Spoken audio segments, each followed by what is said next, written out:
Winning a racing championship is just a numbers game. Win more, earn more points, improve your average position, and give yourself a shot at a season title.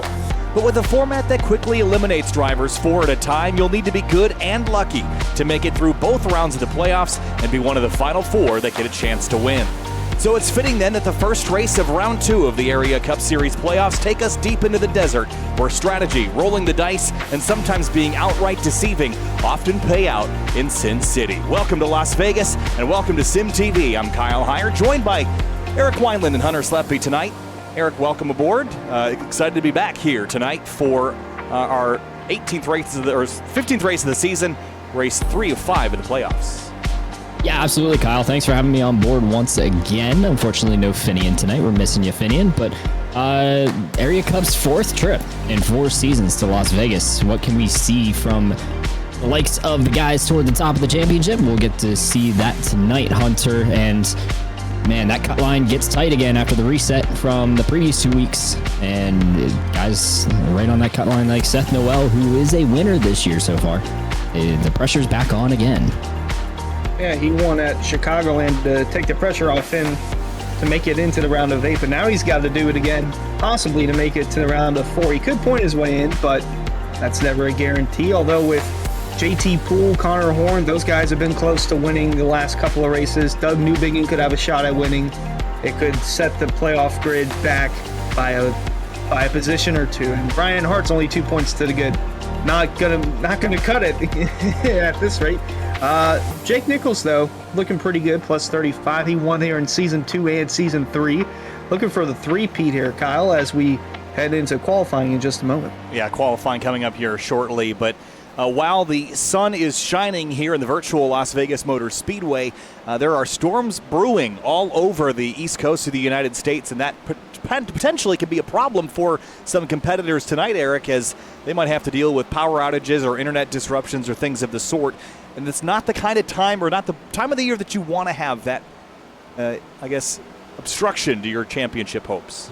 Yeah, absolutely, Kyle. I mean, everything in real life matters for sim racing too. You got to have that good connection. You got to make sure that power doesn't get knocked out. Our very own Hunter Schleppe, I hope you stay here because I know there was a tornado warning out there in eastern Pennsylvania, both hailing from the Keystone State. But hopefully the weather steers clear enough for these guys, Hunter, that you and every other driver out here gets to fully participate tonight. Yeah, Ed Robertson and I can relate to the tornado watch that's in our area. There, quite literally, just a few seconds ago, there was a fire truck blaring down my street. So it is very real out here. It's still pouring, and lights have been flickering, but going to want to hope that it subsides until at least the checkered flag flies, and then power can go out for a few days until the next Cup race. But yeah, that's going to be an issue for some of these guys. I heard that Jake Nichols was coming in and out of the lobby, I think, a couple of times because he's in that range of thunderstorms, and a good bit of guys are. But we'll have to see how the night plays out. We'll have to see how the night plays out. Absolutely. Race fans, be sure to subscribe to the Area iRacing Twitch channel. For only $5 a month, you can watch all Area broadcasts commercial-free. You can also use new Area iRacing emotes in the chat and earn double channel points as a subscriber that you can use to redeem for free merchandise. Head to twitch.tv/Area iRacing. Heading down to the racetrack now, guys, for qualifying, which is becoming a more and more critical phase of a race evening, especially for those remaining in the championship. There are 4 drivers above the cut line, 4 below it, and where you start often will be a pretty good indicator of where you're going to finish, especially if you get caught up in dramas early in the race, Eric. Well, the dramas happened last season. There were a couple guys in the top 10 that started well outside of it. I look at last season's Cup race, Season 3, Seth Noel and Travis Beckner started P24 and P26. So it can be done, Kyle. But the winner of the previous 2 trips, as Hunter pointed out, and snagged my stat, Jake Nichols, started 8th last season and 4th in Season 2. So qualifying up front, always a good sign. And obviously, these guys already on to the hot racetrack. Remember, 1.5 miles is the track length. 1 lap, Hunter. Try not to forget that, like I did at the Chicago race, or excuse me, the Phoenix race last week in the trucks. Yeah, it's make it or break it on this lap. So you want to push the envelope to try and get pole time, but you don't want to push it too hard to where you're ending up in the outside wall or going below the apron, clipping the grass, because that will result in a no time. So we see the 42 of Horn slip up in turn 4. Not really a slip up, but moves up towards the outer groove and might have clipped the grass a little bit there. See if the time stands. It does. Right to the top, a 30.258. It's the top for now. You'll notice the yellow number board. JT Poole jumps up to second place. The yellow number boards are drivers that are in the playoffs but below the cut line. The blue are drivers that are in the playoffs but above the cut line. And going into next week when we have drivers that are locked in, they will be lit up in green. Here comes Ryan Hartz, one of those above the cut line of the playoffs, and he will set down or begin his first qualifying lap. First and only. It's going to be interesting to see what these guys decide. A lot of them choosing to get down to the line in 1 and 2, but there's a ton of bumps here at Las Vegas across 1 and 2 on the bottom there. So I would not be surprised, especially later on in the runs, to see the guys move up, migrate toward that first seam, putting the lefts on that first seam instead to avoid a lot of those bumps. Ryan Hartz through 3 and 4. Nice and steady, looking great. Cuts the tri-oval portion. 30.311 puts Ryan Hartz P7. Not, I wouldn't say stellar, but solid for the 3 car. Now Seth Noel going out here to turn a lap, Hunter. Yeah, and Seth Noel was the winner of the last mile-and-a-half racetrack. And going back to Ryan Hartz, he almost had this race a season ago, got passed within the last handful of laps by Jake Nichols. Obviously going to want to rewrite that sort of history for season 4. And boys, look at the 1 car get all the way up near the outside wall, try to build up as much momentum as possible for his qualifying lap. Yeah, Las Vegas Motor Speedway, known for being a pretty good multi-groove racetrack. You can go low, you can go high, but I think on the qualifying laps, mid to low is going to be the line you'll see. You see Seth Noel taking that middle groove through 1 and 2, and then off onto the back straightaway into turn 3 and 4. You'll likely see a lower line there.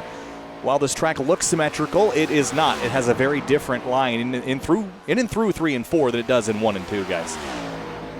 Yeah, plus it's progressively banked, which really helps the multi-groove racing here at Las Vegas. Let's see what the 1 car puts down here. Our winner from Chicagoland, Pole. Yep. 246. He's putting these guys under pressure here in the points battle for making it to the championship floor.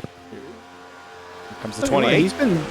He's been bringing his A game ever since the opening round of the playoffs for the race at Chicagoland. Well, guys, an interesting thing. Look at the top 3. They're all drivers that are below the cut line coming in, and the highest running qualifier here that is above the cut line is Ryan Hartz in 9th.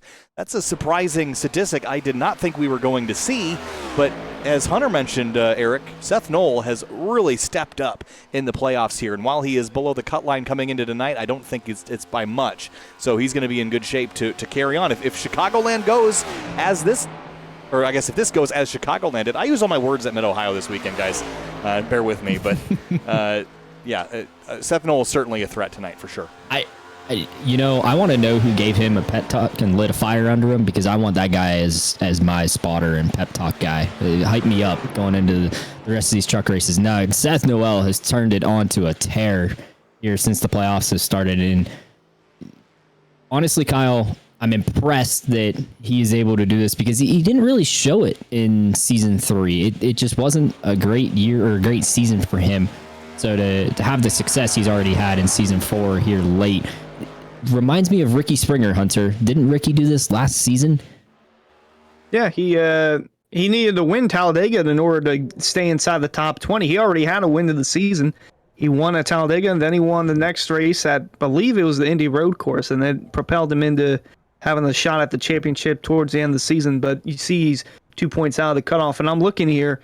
Before the postseason began, the last 5 regular season races, only one top 5, and that came at the Indy Oval. But he won at Chicagoland and finished 5th last week at Auto Club, and he's got a good starting spot for the time being. Still 4 minutes to go in qualifying, but he's definitely picked up the pace and getting hot at the right time.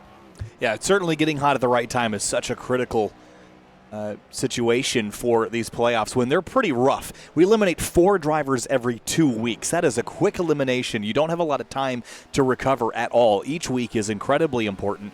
You need to have consistency. And Seth Noel, back when he won at Daytona at the beginning of the year, just barely as the caution came out ending the race, I think we all thought that might have been an outlier night, but he has proven that it is not an outlier night. And just like Ricky Springer, Eric, as you mentioned, he is really performing at the right time, and I would not put it out of the question that he is one of our final 4 contestants this year. Yeah, I'm on board the Seth Noel train. I want to see what he can do here tonight yet as well as we watch Chris Rabel turn a time. So he did not get to the bottom here in 1 and 2. This is one thing I noticed about his lap here. See what he's able to do over here in 3 and 4 in the 29 car. He's getting pretty down there. He could have been a little more aggressive with it, but nonetheless carried a lot of speed there in that Ford Mustang with Rabel Construction on the hood. 3-4-3? No, 2-4-3. Yeah. That's pole. All right, Hunter, that was a very impressive lap by Chris Rabel. Puts him on top by 0.03 of a second. Yeah, all those guys are in white. They're not in the postseason. They're just looking to get wins, and Chris Rabel's got a good spot going for the time being. Delonte Ballard, another one, trying to claim a win on the season. Oh, and Garrick ran 5th, too. I haven't talked about him too much, but he's got a pretty fast car from what I can see. Let's see what the 21 Delonte does. That's huge, Kyle, because that steals a bonus point from Seth Noel. Bonus points are paid out for pole position. Douglas Newbigging also getting on the track here is the 21 car of Delonte Ballard, puts it in 18th.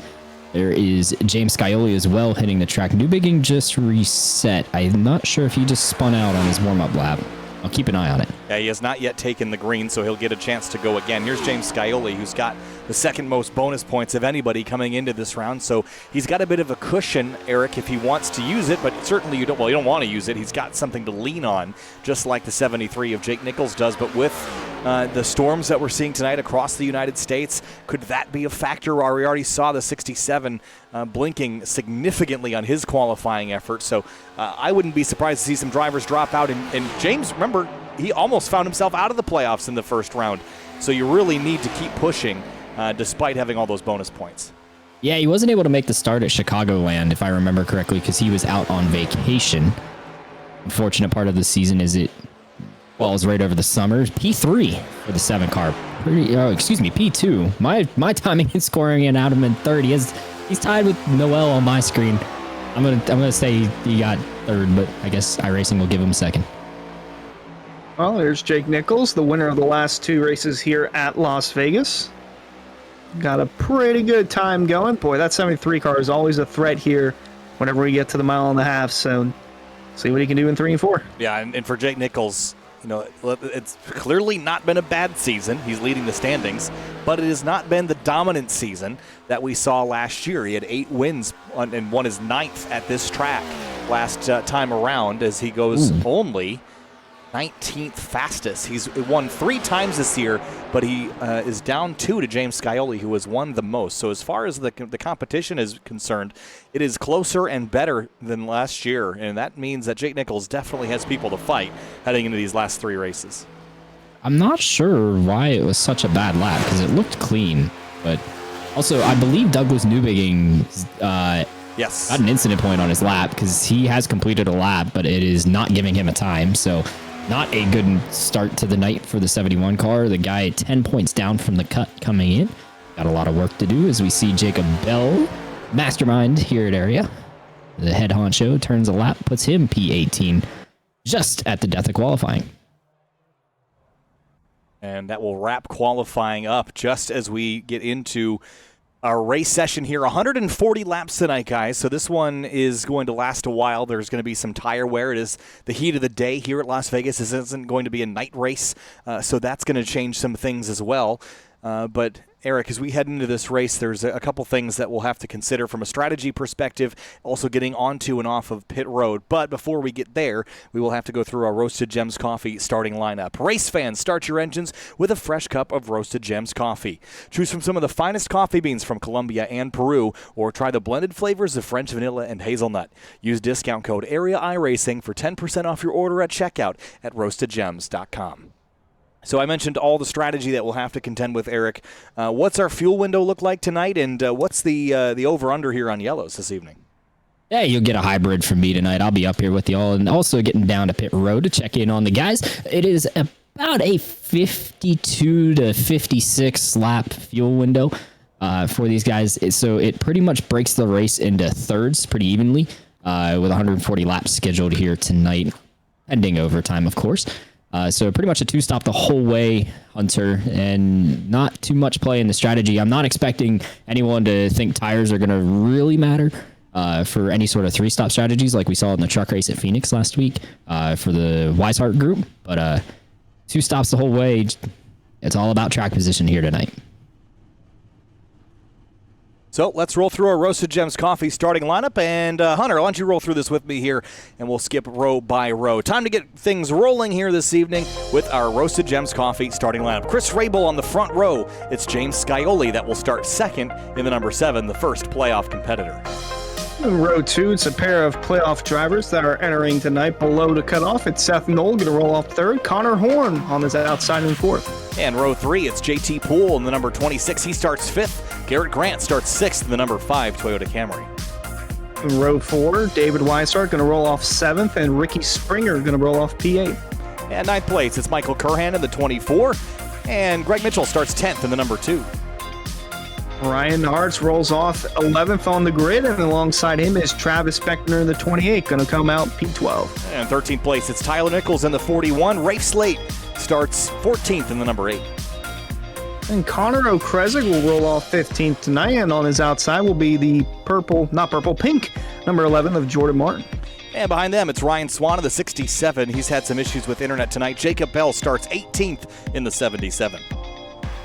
And go back to row 10, Bryce Senesac in the 09 rolls off 19th, and to his outside is Jake Nichols going to come through P20. 21st place, it's Cedric Hunter, recently eliminated from the playoffs. Starts 21st. Michael Sturgill starts 22nd in the number 17. 23rd, it is Delonte Ballard, and to his outside is Ed Robertson in the 64, going to roll off 24th. And 25th place, it's Jonathan Cogswell in the 27 car. Ben Pierce starts 26th in the 65 Chevy Camaro. And 27th is Cosmin Yonishiwu making his return to area, and also making his return to area, Dom DeLeo going to come out P28.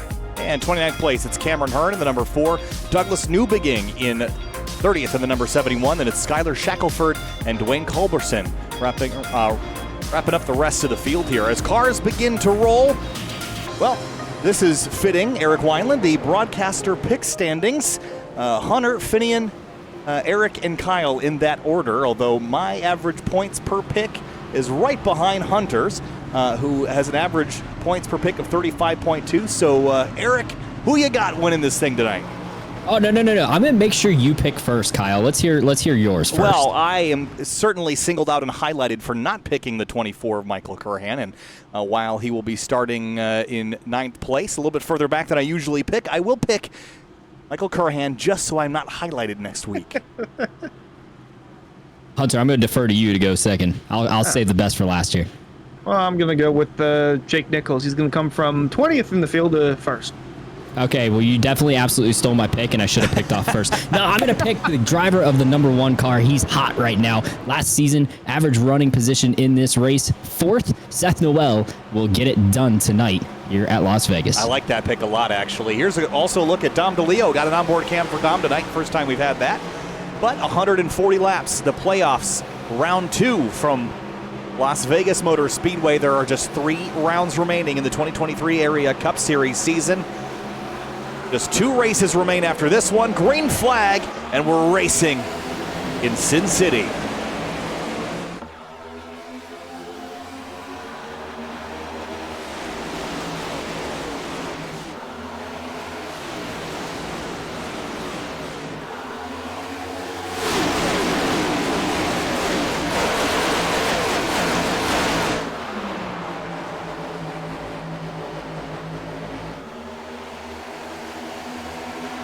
James Scioli is going to lead lap 1. Powers around the outside of Chris Rabel.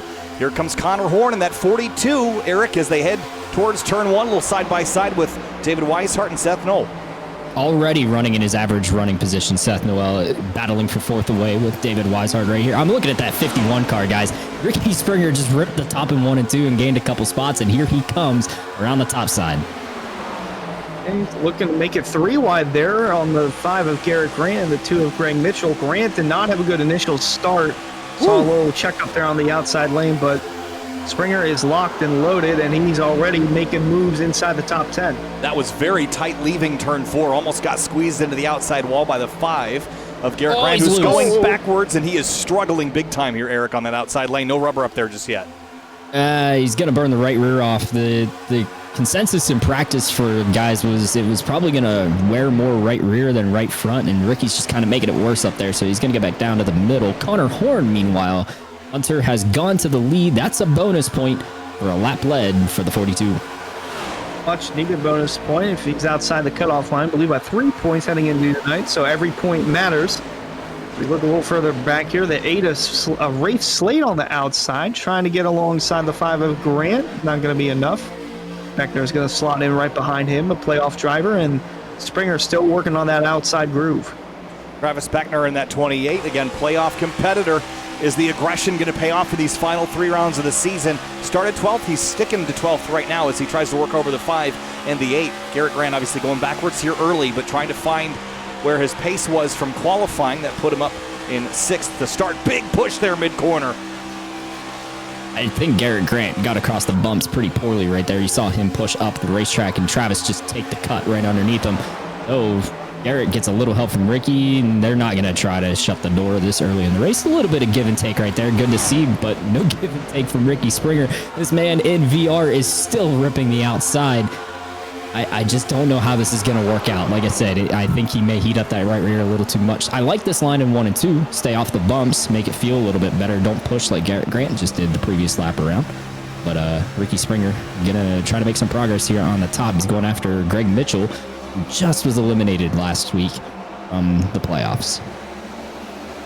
Indeed, as he's just following his teammate Rafe Slade, who's still trying to work his way around Michael Curran for the 8th position on track. Chris Rabel has now jumped up to the top spot.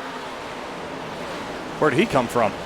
I mean, he started on pole, but he dropped back early, and now it's retaking the lead. See that sideways shuffle through 1 and 2, those bumps. If you are trying to maintain that bottom lane, this next-gen car does not seem to be handling those very well. Seth Knoll has a look at James Scioli in the number 7 Roasted Gems Coffee car. Just to give you an idea of how bad this is for Douglas Newbigin because of the poor qualifying effort, if he were to finish where he's running right now, I know we got a ton of race to go. He's 33 points out from the cut. He came in 10 out, so he's losing 23 points where he's running at right now, as he is still trying to work his way from the back. You saw Dwayne Culberson there in 32nd ripping the top, pretty much the only driver up there in 1 and 2. JT Poole, you're running in the 5th spot. Hunter, he is now a freshman at Mississippi State. Congrats to JT on the next step in life, and get to see the dorm room racing now. Yeah, well, Ricky Bobby is not in the dorm room, but he is there in spirit. That's what we're missing out on. Yeah, it's honestly a shame, but he's there in spirit. He might actually be in the sim somehow, some way, but yep, JT currently running in, well, now 6th because Ricky Springer is on a rocket ship. I mean, he was on the outside of the top 10 last time we looked at him. Now he's looking for a 4th from Seth Knoll. Got his roommate in the background as well, and sim racing in college, it's a special place in my heart. That's where I started Sim TV back in my dorm room with Finian DeCuna, who's not here tonight, but JT got a nice camera setup. See how much he's working the wheel, though, Eric. That seems to be a topic that we've been following tonight, is how much effort you have to put into keeping the car straight. Looks a little bit loose tonight, or just drivers struggling with the bumps here. It's not quite as settled as I think they'd like it to be. Yeah, I'll give you a little insider report there for the 26 as well. If you noticed, new equipment. He's got new sim racing equipment. There was a little sale, I think he said, for Fanatec. So I love the color change on the wheel where it's indexed. You get the red line when he gets up there in the revs at the end of the straightaways. But meanwhile, James Scioli up the track. JT Poole going to take advantage to the bottom as Connor Horn slid by. Ricky Springer is moving to the front, though, Kyle. He's been consistently one of the fastest cars on track the last 5 laps. Yeah, started 8th, fell back to 13th, and is now 2nd, Hunter. So he is off onto a mission in that number 51 car. Eliminated from the playoffs and was not happy about it. So I think he's just looking to do anything he can now to steal some wins before the end of the year. Absolutely, that's all you can do at this point, and he's trying to close the gap between himself and Chris Rabel, only 4 car lengths separating the top 2, but on the outside, his teammate Rafe Slate's still trying to get it going. He's following the 7 of Scioli, and now looks to the outside JT Poole for the 6th spot. See how much wheel movement is happening there. Just through the center of 3 and 4 in particular. Just not that much angle at all. You're kind of steering it with the throttle here, it looks like. And just behind them, there's Michael Curran on the inside of Beckner. They're 3 wide back here as Greg Mitchell that's pulls tight. down. It is getting really tight quarters there, Eric, as they leave turn 2. Whoa, look out. And I got to check now. I think, yeah, Travis does have his spotter, Dawson Miller, on the spotter stand for him. So I'm sure Dawson's telling him it's real tight. Probably not what you want here 13 laps into the race, but they make it work. Michael Curhan's going to continue to go after Travis. Travis will get clear. Ryan Hart's to the bottom of his teammate, Rafe Slate. That's a battle for 7th. Boy, Curran is playing an awfully close game there with the 2 and his teammate right behind as well. Whoa, Boy, look now out. Wow, David Weishart turned left off the corner, right ahead of Curhan. That was dicey stuff there down the backstretch.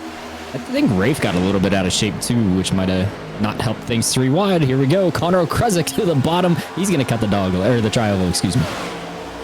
He's being split by the Solid Rock Performance teammates. So he's just hugging that middle, but getting real close there. Okrezik trying to complete the pass on both. He will. Garrett Grant, it has not been a good race for him. Qualified up front, did not go on the initial start, and has fallen outside the top 10. Just trying to manage a bad situation here as the run goes on. Not coming forward. Jake Nichols still in 21st, and Douglas Newbigging back to 30th. So we'll have to see what these guys play for strategy to get themselves the track position. I'm very impressed right now, Kyle. Those 3 gold numbers there, 3, 4, 5. Pressure's on, and they're making it work right now as Ricky Springer comes for the lead.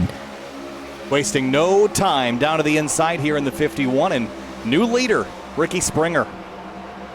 You think he's still racing mad in what happened, the events of last week? Like Jeremy Miller picking up a 100%. suspension for that? I think Took him so. out of the playoffs. Yeah. And yeah, I understand Ricky Springer's aggression level.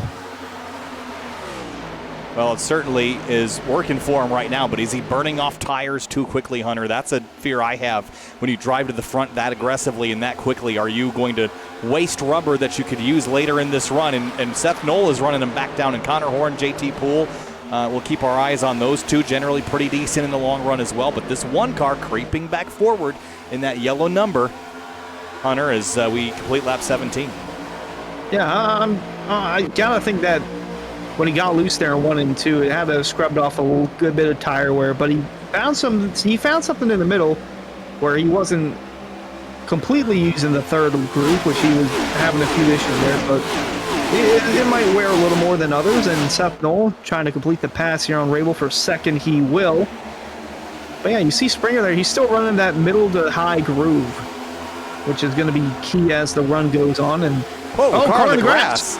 Travis Beckner, I think, in the 28. See if Simrat Market captures the replay. Oh, he bounced the apron there, right in the middle. And he went up the track. Too much wheel on exit. Whew. Big save, though. That'll wake you up. And there is more trouble. This time, Jordan Martin on the back straightaway in the wall. We stay green for now. Simrat Market replay Add some again. help. You're going to see he's going to get tagged here with Bryce Senesac, and then the reaction gets him turned down in the infield wall. Man, the bad luck season, the bad luck stretch for Jordan Martin continues. Yeah, let's see again as he comes up off the corner. Ben Pierce on the out. Oh, he kind of washes up into the 0-9, and that's kind of what stacks everybody up. All the while, up front, things are shifting and shuffling because Seth Knoll has grabbed the lead away from Ricky Springer. And Eric, I think this is what I feared. The 51 burned off his tires. Here comes the 42 and the 26.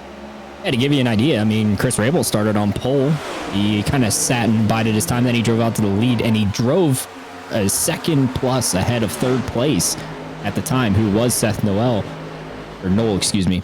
And now Chris Rabel is back to 7th already, and he's falling like a rock. Ricky Springer is just a delayed fall like a rock because he's still maintaining the high line and the momentum, but JT Poole, his teammate's going to go to the bottom and give the third place position to JT Poole. Yeah, he's completing the pass on the rock, is in Solid Rock Performance, because Springer is just holding on to it on the outside line, but that to no avail as Weishart's looking underneath. Oh, almost a big moment there for the 7 of Skyle. He's going to have the 3 of Hearts all over his bumper down the back. Rabel still holding on to 8th, and then Curran and Okrezik rounding out the top 10. Now, lots of big runs now. Go ahead.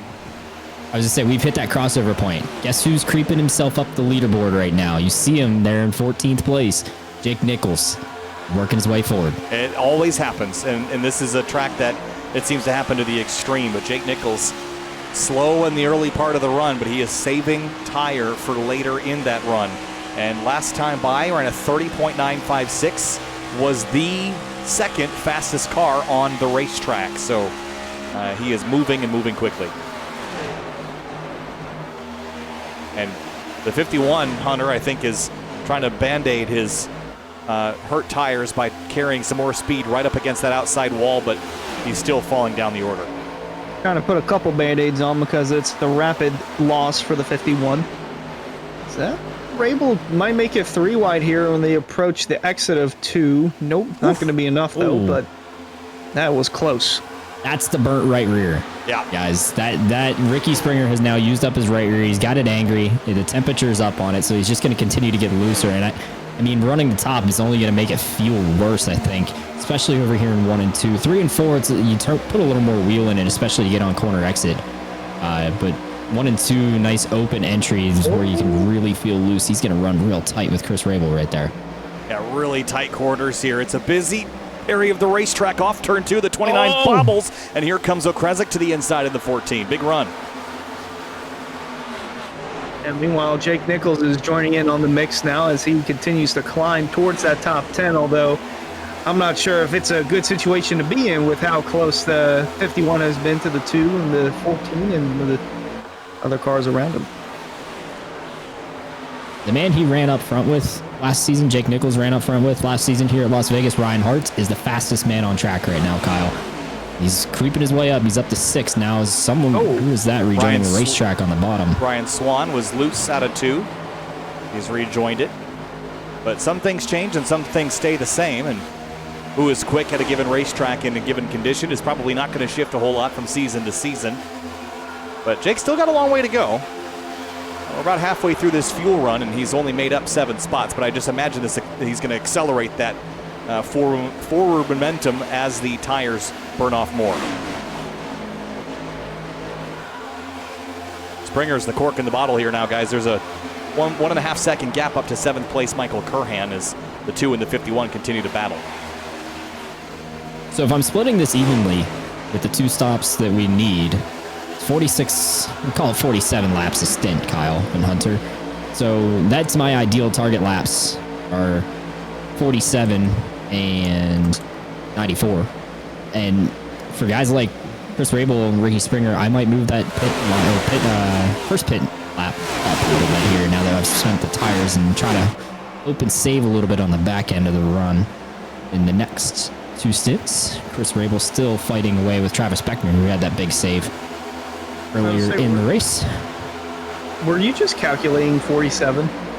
I could hear a little tap tap. I didn't know if you were using your.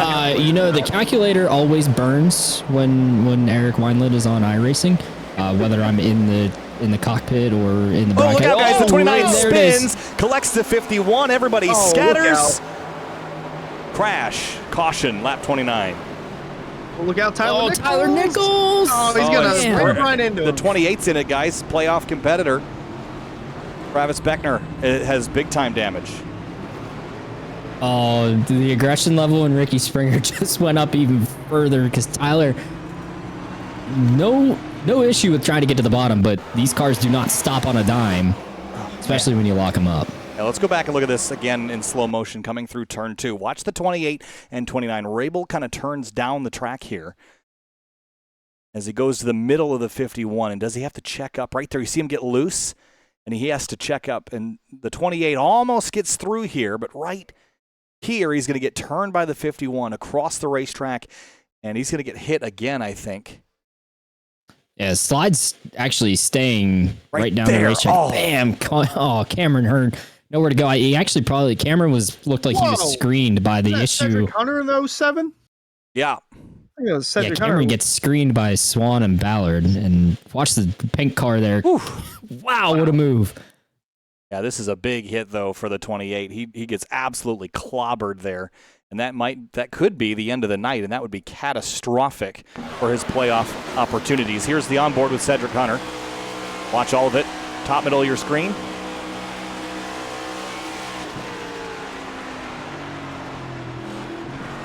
Oh, man, that's a big hit. Well, down here on pit road, everybody, 4 tires and fuel, gentlemen. I've got Chris Rabel just now pulling to his spot. Seth Noel is going to win the race off of pit road. A lot of guys. 4 tires and fuel. Let's see, this puts us at 110 laps to go. Kyle Hunter, that is right on the number. Remember I said 52 to 56 laps? You split it evenly, it'd be 55 in each stint the rest of the way. We know what they say, cautions breed cautions, Hunter, so maybe this will create a little bit of a different race than if we didn't have a yellow there. We were finally beginning to string some cars out, but it took almost 30 laps to get to that point, and there were still 2 and 3 wide almost every other lap. So this is going to be one of those pack racing style events, Hunter, where it's going to be hard to escape. The aggression never dies down here at Vegas. Even if it dies down inside the top 5, top 10, those that were outside the top 10, like say 15th or so, right around where we saw the crash happen, they're still vying for positions. They're trying to get everything that they can out of their car, trying to make it a little bit of a better day. But you push the envelope, sometimes it creates incidents like what we just saw. I don't know what Cameron Hearn is rocking or what he's feeling, but he put in chat 34% brake bias. He tried to stop, but the rears were the thing that locked on the 4 car, and he had no control from there. That is a super low brake bias for a stock car. I didn't even know that you could push it back that far, to be totally honest. But the 28, I mean, at least the suspension is in one piece, but that car is not looking very good. And if the engine pops on this, it's going to be a tough week next week when we head to our penultimate round at Richmond Raceway in a week's time.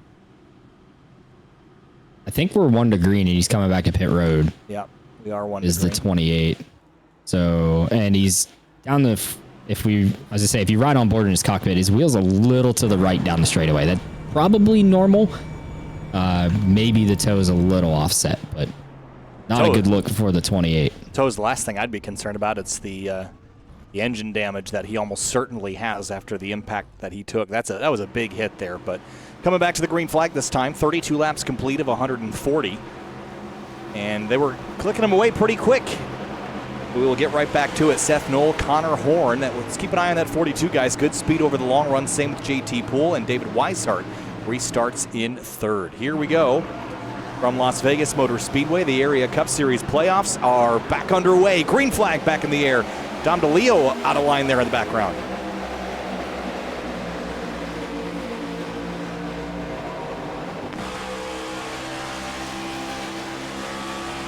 Let's go on board with the 22 here and see what Dom can roll here from 15th.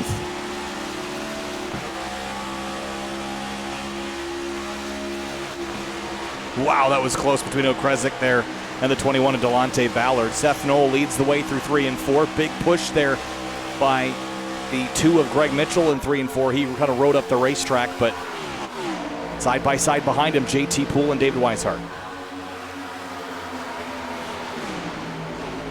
Ooh, and Horn's still trying to get that top roll in to get along the quarter panel. Yeah, they are still aggressively racing all throughout the pack. And look at that purple car on the bottom, Jake Nichols. He's made quite a charge within the first 35 laps of the race. He's going to clear the 7 and move up to the 6th position, knocking on the door of the top 5 as Horn takes the lead on the outside and clears himself from Seth Noel. Yeah, power move there for Connor Horn. And then that 73, Eric, as Hunter mentioned, he is now moving forward and has track position and that long run pace that we've come to expect with the 73. So he's definitely going to be a threat tonight. And that's a frustrating scenario for everybody in front of him and behind him. Tied for the biggest mover of the race right now with Dom DeLeo. Both are plus 14 from their starting positions. Yeah, Dom hasn't raced since Darlington. That's all the way back in race 7 of the season. He's been kind of traveling all over the place, but good to see that he's traveled back into the area. As there's the other purple car that Ada Slate was looking to the outside of Jake Nichols. Oh, the 7 Scioli. He got Big loose slide. and he checked it. He got loose, got out of the throttle, and Greg Mitchell ran up on him and got a little bit of the right rear. Oh, he's still fighting this it. is tight. Oh my gosh, they just escaped death there. That was crazy, especially in the middle of the turn. That was wild, and Dom DeLeo lifted and probably saved Scioli's night. And Okresic just in front of them. But that's a chink in the armor, I think, for Scioli to see him that loose on fresh tires, guys, as we go back up to the front because the lead battle is back underway once again. This time Seth Knoll and JT Poole still following tight in the tire tracks of the 42. Connor obviously favors the clean air because he made the power move around the top, as you guys mentioned, to get the lead. I'm not sold on it, though, as Seth Knoll is going to go to the bottom here. I almost feel like you want to be in a little bit of dirty air. It's going to make the car a little bit tighter. If these guys are burning the right rear more than the right front, they'll feel loose, and JT Poole is going to take the run now since Seth couldn't complete the pass. There's his roommate going to work on the different strategies there on the computer in the back. Did I racing in the background? Second. You guys can think that. I know the answer. Okay. 2K finally finished downloading to his Xbox, and now he's loading up 2K right now. Nice. Whoa, his roommate, JT Poole, has to lift for a moment as Seth Knoll turns down with a good run on the back straightaway. He's going to have a shot here at Connor Horn down the back straightaway. Side by side into 3 for the lead. He didn't make it work on the bottom in 1 and 2. Can he do so in 3 and 4? Man, Connor's going to run him so tight. It's going to bring Seth up the hill with him. Oh, and Connor may have drugged the wall. Oh, he definitely got into the wall there. Whereas oh, that's tight. If that were Denny Hamlin, he'd say they gave the 42 a lane, even though not really. But here comes JT Poole with a strong run, trying to get a little wrecking in the back. Trouble. Ryan Swan has him and Jordan Martin no longer must be singing his Swan song. Oh boy. Second yellow of the night, lap 40. Here's a look at what happened. Ooh, to the inside there, it was Garrett Grant that got hit by Newbigging. I was just saying, that's Douglas Newbigging. That is a playoff driver involved in this incident. Yeah, he just making an aggressive send. Oh man. And Springer almost got collected in that one too. Yeah, watch again. Hard left right before the corner, and then the 5 just doesn't open up the corner enough. That was never going to work, and then 67 gets tagged, and Martin's just a visitor here. I'm curious if we could back our SimRap market replay up just a little bit further, maybe the exit of turn 4, if Douglas felt that Garrett really cut him off, or if he just chose to try to make the move, because Douglas is on the bottom there, Hunter. It looks like he has the nose. Oh, is it right here? Might have been, but this was an aggressive send. I was just about to say, the other cutoff drivers are running top 3, and Doug Newbigging is the last cutoff driver. He's running in the back, so I guess he's just trying to make any sort of moves that he can that could get him to the front. Might have been a move out of desperation, and that's why we see our second caution of the night. So these guys are 20th on down. The only guy in the top 20 that came down pit road, Kyle, is David Weishart. See him pulling into the box there at the bottom of the screen. No pit report here, but 4 tires looks like it's going on the 33. Interesting call. These guys do get more than the number of sets they needed tonight. If 5 sets in total, they started on a set 4 in the pits. That'll be David's second that he's bolted on, so 2 more left for the 33 car. I haven't really had an opportunity to gauge what the tire wear is tonight, but my intuition is that it's not going to be huge after 10 laps, but I bet you it's a lot after about 15 to 20. So maybe the 33's onto something there, and we'll see. I'll investigate that one for you. Yeah, all right. So we'll let Hunter get to work as, Eric get to work as Hunter. Guys, my brain is so melted from Mid-Ohio. It was a long, hot weekend. I had 8 hours of broadcast time on Saturday, so my brain is just absolutely melting right now. But we have just under 100 laps to go. Connor Horn is your leader. And on the left-hand side there, Hunter, let's have a look. 3 of the top 5 spots are drivers below the cut line. There are 5 of our 8 playoff competitors in the top 10. Yeah, and then, you just hit the nail on the head right there. 5 of the top 10 are inside. They're contending for this postseason. But 3 cutoff drivers in 1, 2, 3 right now. Connor Horn, JT Poole, Seth Knoll.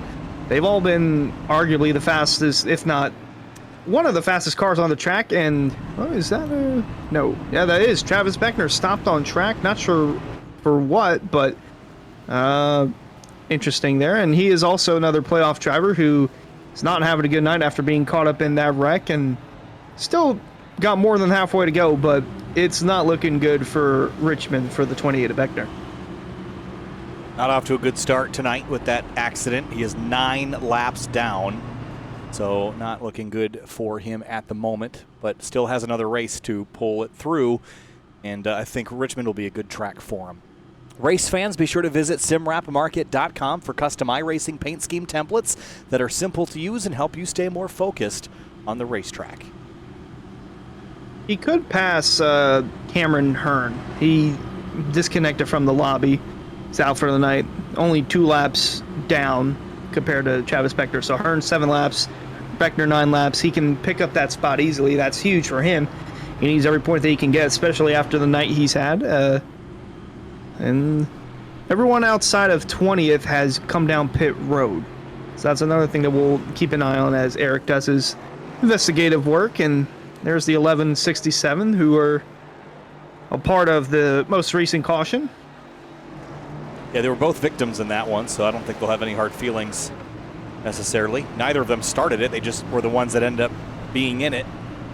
As we get the 1 to green, they're going to double back up. Connor Horn chooses the inside lane for the restart. Then Seth Knoll, JT Poole, Ryan Hartz, and Rafe Slate, the rest of your top 5. Jake Nichols will restart in 6th, which is a pretty good starting spot for him in that 73 and reigning race winner here at Las Vegas. So to give you guys an idea, and our fans at home, ran some quick math there. Actually, I didn't really run quick math, just some looking at the lap reports. So I'll give you 2 extremes here. We'll talk pole sitter Chris Rabel. We saw him drop like a rock on stint number 1. So his fast lap was just lap 5, but I'll call it lap 3. He ran a 30.3. After 10 laps, he only had lost 0.3 off his lap time, but after 20 laps, he lost a full second from his fast lap. Jake Nichols, on the other hand, who we saw charging through the field late in that first stint, 0.2 down after lap 10 from his fast time, and 0.6 down after 20. So he was almost half a second faster after 20 laps than what Chris Rabel did. Those 2 extremes, most of these guys are going to be somewhere in the middle there. So I'd say after 20 laps, I'd be worrying about tires, Kyle. Yeah, it's kind of, I guess my intuition was telling me that that would be somewhat right, but a lot of track position for Weishart to make up. He restarts 21st. Green flag back in the air again here at Las Vegas. Connor Horn is your leader. Beckner's got big issues. Yeah, he's doing some more yard work on the front stretch. Oh, yeah, the 73 dives to the inside of Slate, and Slate covered him off. Oh. And blocks him again at the exit of 2. I don't know how Jake Nichols will like that. It's a battle of the purple cars there. 73 inside of the 8. Kind of looked like the 8 was trying to cut off the 73, but nonetheless, they've got it all figured out, under control, and the next side-by-side battle is Delonte Ballard and Connor O'Kresick. I wouldn't say exactly that the 2 purple cars are best of friends. From my investigative pit reporting I've done throughout the weeks, I wouldn't call them allies out there. I wouldn't call them rivals, but definitely not allies. As we watch Connor O'Kresick rip the top past Greg Mitchell, and he's looking for a run on Michael Cran. Big defensive maneuver there from the 14. Turned in pretty early for turn 3 just to keep Greg Mitchell from an opportunity to go by. Now these restarts, you got to get what you can get, but a lot of times this aggression, Hunter, feels misplaced because you gain so much speed later in the run by being easy on your tires, and the aggression here is going to cost you later. Yeah, like we're seeing right now with the 8 of Rafe Slade, he's trying to increase his positions. Well, he's actually passing teammate and playoff driver Ryan Hart, so there's another one of his teammates right here, Ricky Springer, again trying to get that 3rd lane rolling. Was caught up in a wreck early on, but is trying to make up for the loss of time and track position. He's close to 3 wide with Ed Robertson and Cedric Hunter. For the lead, here comes JT Poole to the inside of Connor Horn on the exit of turn 2, and Ray Slate has both of them in the windshield. Connor's going to choose to take the top again to try to hang on to the lead. See him enter a little higher and then really cut down in the middle. He doesn't get right on JT's door like he did Seth Knoll earlier in the previous stint. Connor still hangs on to that lap, though. These two have raced side by side so much this season, Hunter. I think they've got a respect for each other. They have had a couple of run-ins, but minor, and they seem like they've forgotten about it. Oh yeah, definitely at this stage of the race, you don't want to have something happen now and then the other driver save that for later in the race and then use that on them. Horn still going to try and lead this lap. JT Pool's going to have a run to the inside, but the 42 leads it barely at the line. Meanwhile, the Ava Slate, he's trying to get around these two. Doesn't really have a lane to go. He could make it 3 wide if he really wants to, but he's just letting them battle it out for the time being. He's trying to get some clean air on the right side of that car. He's sitting in the middle, and whatever clean air could make it through the middle between those two. But Connor back to the lead. That crucially keeps a bonus point away from JT right now, though I would not be surprised to see JT potentially lead a little later on in this race. Yeah, he's knocking on the door of it right now. He just needs to complete this pass. 50 laps complete, 90 laps to go here at Las Vegas. And they're going by quick, guys. We've had a couple of yellows, but short yellows and quick laps here at about 30 seconds a pop. So they're going to go away quick. And the opportunity to move forward will go away as well. But here comes JT again with an inside run and a lunge into 3. Not sure if it'll be enough to lead at the line this time by, although he might be dead even when they cross the stripe. Outside line just too strong for the 42. Barely got it that time by, but JT Pool is closing in on leading that lap. Again, bonus point if you lead a lap. And being on the outside of the cutoff, he's going to try and clear him here off 2. Oh. Still a strong run. Horn not letting go. Trying to break the side draft there is JT down the racetrack. Connor didn't want to fully chase. He's going to run the middle again here. Is the 42, and he's going to roll the momentum right around the 26. Oh, that was close. Wow, that was tight out of turn 4. That was very, really close. And then Rafe Slate still sizing up both of them. If JT slips or makes a mistake, that will bring the 8 right into the mix and have a shot at both of them. Waiting for when Pool was going to get tight. I knew his entry into 3 was not the smoothest because he went down low to break up that side draft. Didn't know when it was going to happen, but Snell almost snapped on corner exit. So he's going to look, no, not going to have a lane to the inside, but he is still trying to get around that 42, and Rafe Slate's just waiting for the right time to strike.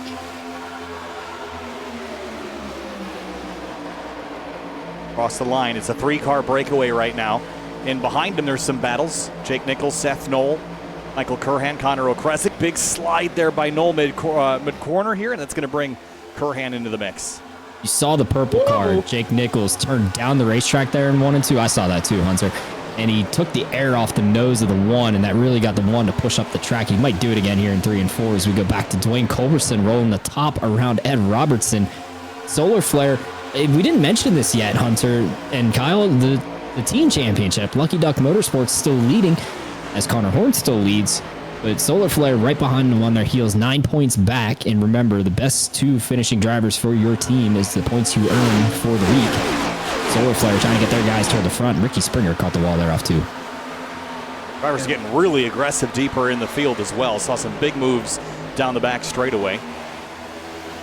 Douglas Newbegin way up the track. And JT Pool is all over the back of Connor Horn. Has another look to the inside at turn 1. He's taking that shallower line.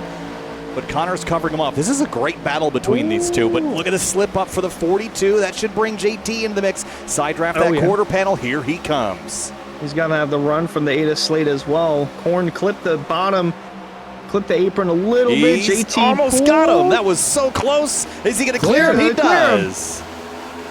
Oh, that's tight. Well, they're going to chase each other into the wall. That was really tight. Connor slides up to the outside lane and side by side into turn 1 once again. Guess what? JT Pool, bonus point, lap lead. Oh, they slide. Huge moment for the 26 out of turn 2. Here comes Rafe Slate to the bottom. They're 3 wide for the lead. They're crashing going into the turn. But Ryan Hartz. Ryan Hartz got a shove from Seth Knoll. Look out. JT Pool trying to rip the top. Rafe Slate trying to corral it in the middle. It's chaos up here. JT Pool leading. Here comes Jake Nichols now. Where did he come from into the mix? They're 3 wide into turn 1 again. The 1, the 8, the 73. Just shoving that 42 rearward as JT Pool runs away. We just ticked lap 27 since these guys bolted these tires on, and the guys that took the chance to save their stuff are starting to show up. Rafe Slate moving forward. Ryan Hartz and Jake Nichols. Those are the 2 that I have my eye on. They were the big opponents here in season 3 at this racetrack, and they're doing it once more here, Kyle. That was a wild lap or 2.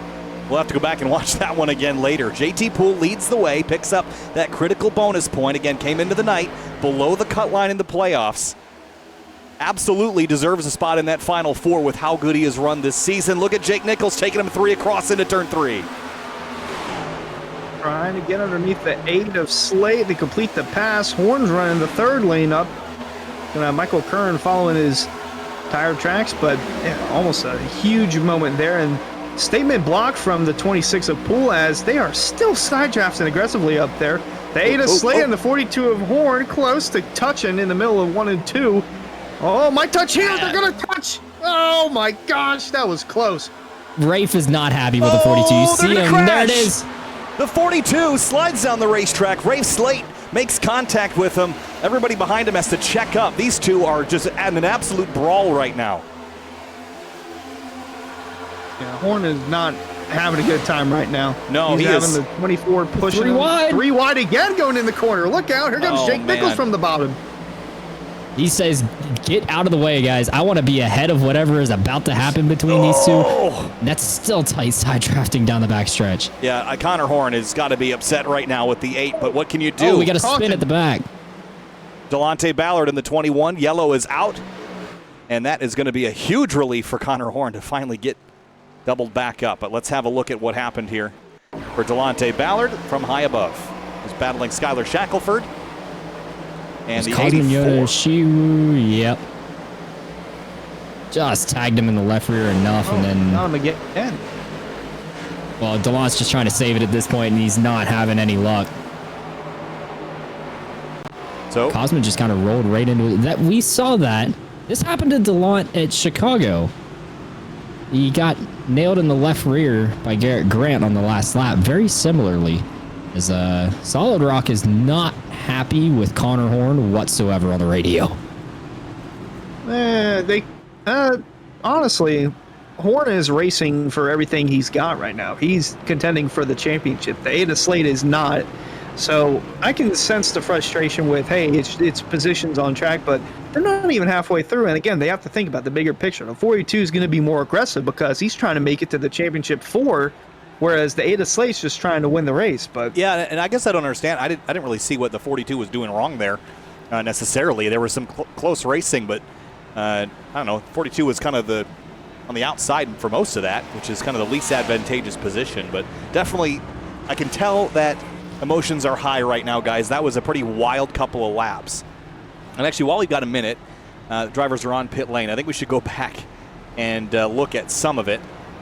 While you're pulling the replay out, 4 tires and fuel for everybody. This is their second set. They've got 2 left now in the pits. Obviously, David Weishart stays out because he only has 2 sets left. Didn't want to burn one here. This was just a wild couple of laps for the 42.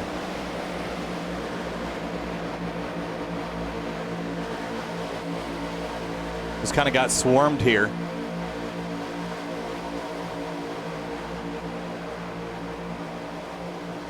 And then the one, Jake had a moment there in 1 and 2. Yeah. Backed him up a little bit. The side draft is just so strong on iRacing in the Cup car, and these guys can easily drag each other back down the straightaways.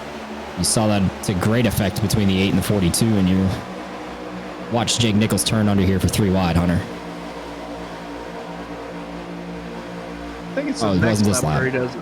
Yeah, it's a few laps after this, but there's the 73 now, and this is going into 3. But this was about a 5-lap period where no one was pulling punches. They were all going for it, and then here it is into... See, the 8's kind of crowding the 42 here. Maybe he was just mad he didn't let him go, but... Yeah, then he kind of runs him up the hill here, guys. Yeah, very close, and this could have been disastrous for the 73 and Nichols, Kern, really all these guys around him, even the 7 of Scioli, those that are still in the playoffs.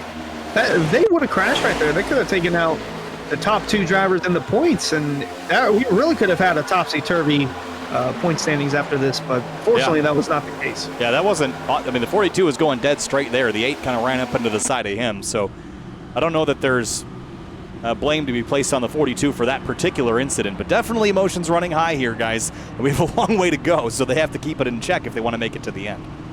David Weishart is a lonely man out here. He is the only one to have stayed out.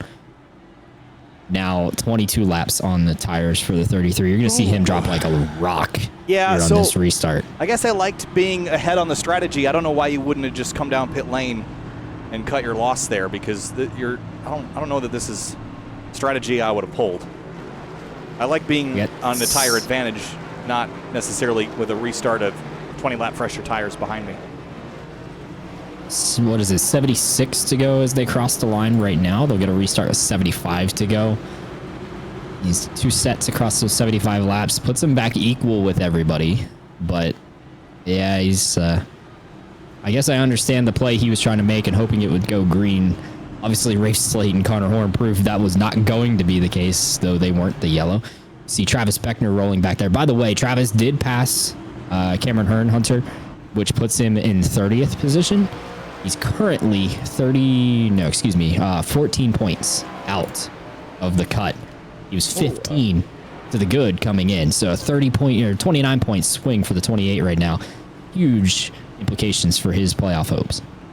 And looking through, Cosman just disconnected as well, so he's going to get another position. That'll be one more spot, yep. Every spot counts. By the way, the 84 did pick up the EOL for the incident there, and they also disabled Beckner's chat. I don't know that a lot of good was going to come out of it after that tonight, so maybe that was wise, but I sense he's obviously very frustrated, not involved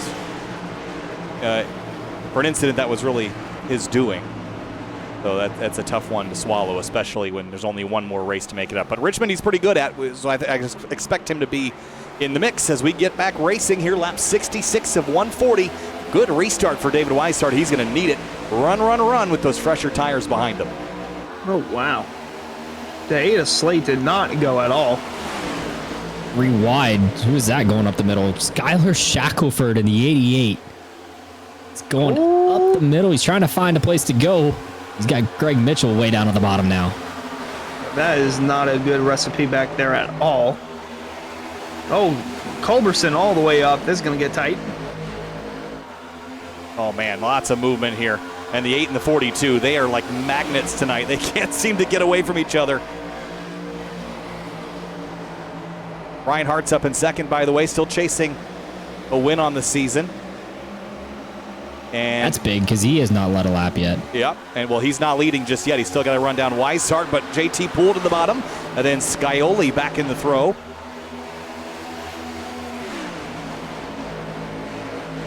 I think JT's got a bit more pace. Off turn 4. Oh, yeah. As of the restart, Ryan Hart's was tied on the cut line. Now that he's gained a couple of positions, it'll inch him just ahead of JT Poole, who he's also racing up here at the front. Ooh, JT slots himself between Scioli, slide the 81, and more trouble to 64. Robertson. What a save. What an incredible save from both of them. Look out. Holy cow. Ain't over Those till are it's a couple over. Wheelmen right there. The man that does not want problems had a problem, but he made sure it wasn't a big one. Yep, 64 drifted up. Ooh. Great job by the 81 and the 64. That was wild. Looked like they were speed skating there for a second. Not a lot of ice in Las Vegas. Not yet. Not yet. And Hartz takes the lead away from Weishart into 3. JT Poole and others will follow. It's big for the 3 of Hearts. Going to get that bonus point for leading a lap as Poole's trying to get around the 33. Scioli thought about making it 3 wide. Yeah, he thought about making it 3 wide. Halfway. Pickle right now. Next time by lap 71 marks halfway. It has been a frantic one, guys. JT to second. And this is the moment with the heat cycles and the amount of laps that David's put on these tires. He's gonna start to fall as these guys phase their tires in nicely and don't abuse them on the short run like Ricky Springer and Chris Rabel did on stint number 1. JT Poole is gonna put the pressure on Ryan Hartz, who has now led his lap. Ryan up the racetrack. Here comes JT. Yeah, Ryan had a moment there in 1 and 2, and it's going to cost him the lead. 26 of Poole down low. He can get through cleanly. Oh, that's tight in the middle of 3 and 4. Hart's still fighting on that outside, though. Oh, guys, behind him, there's a big gaggle of cars. 3 wide, 2 deep. Boy. This is a mess. Connor Horn's right there in the middle of it, too. Oh, boy. Why do I get the feeling that the 8 and the 42 have kind of sparked this mess to happen? I think the 8's mirror driving right now. I would agree. And there it is. He's this is he not gonna dragging the end. brake down the straightaway? I think so. This is the old Kevin Harvick head games from back in 2011. Remember that Kyle Busch versus Kevin Harvick, that 5-week spur that they had? It was all head games from Harvick, and he is dragging Connor Horn backwards. Connor's the only driver that's got something to lose here. He's got to play this smart, but Newbegin wants the inside.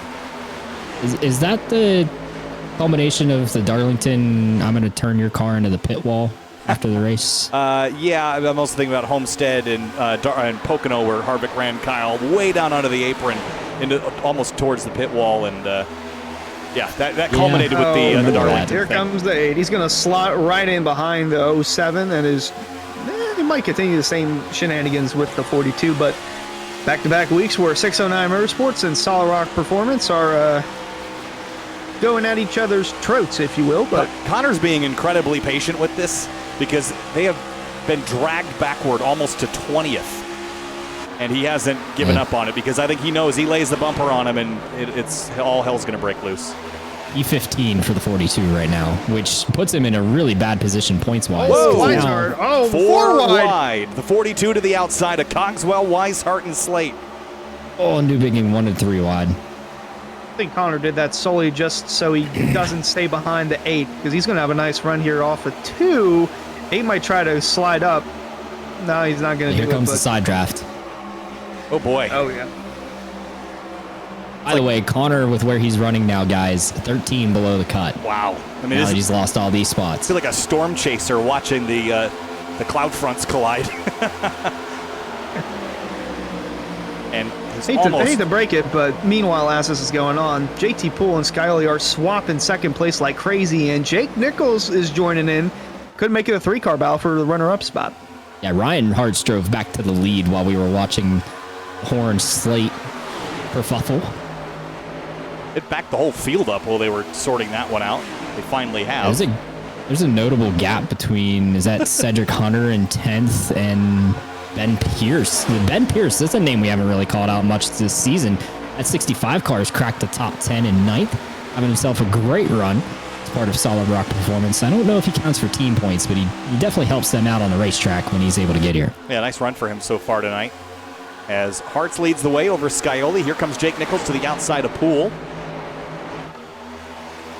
And Poole's a dangerous driver to have in that final 4. There. Oh, my gosh.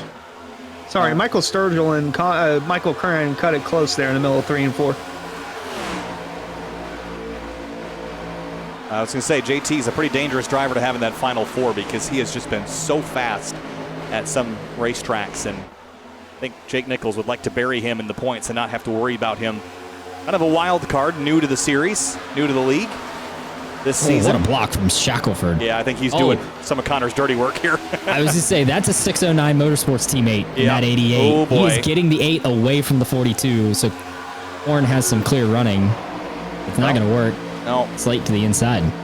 Oh gosh, that is risky business right there. But the 88, I mean, he is a teammate of Connor Horn, so he will be willing to race a little aggressive. I mean, this is like... And Horn's given the draft to the 88. Yeah. This is like the Cold War here in Las Vegas. No one's willing to take that final strike, but... Listening to the radios that I get to do most weeks, 609 and Solid Rock, they are not friends. I don't think that was a mystery, even without the radio. Scioli for the lead. Yeah, here he comes up the outside. That's a bonus point for the 7. Yeah, he's led a Great couple racing laps. here.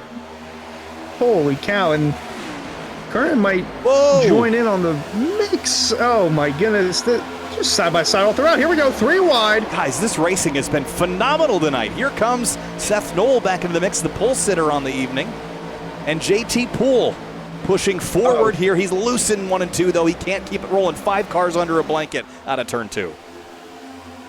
Wow. By the way, our 3 picks are now the top 6 in the race. Or in the top 6, excuse me. Mine is in a little precarious spot right now.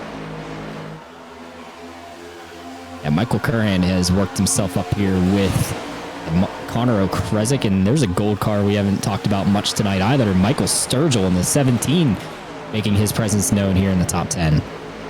Ooh, big slip there by Ryan Hart's mid-corner. Still side by side for the lead now. Scioli swipes left, swipes right.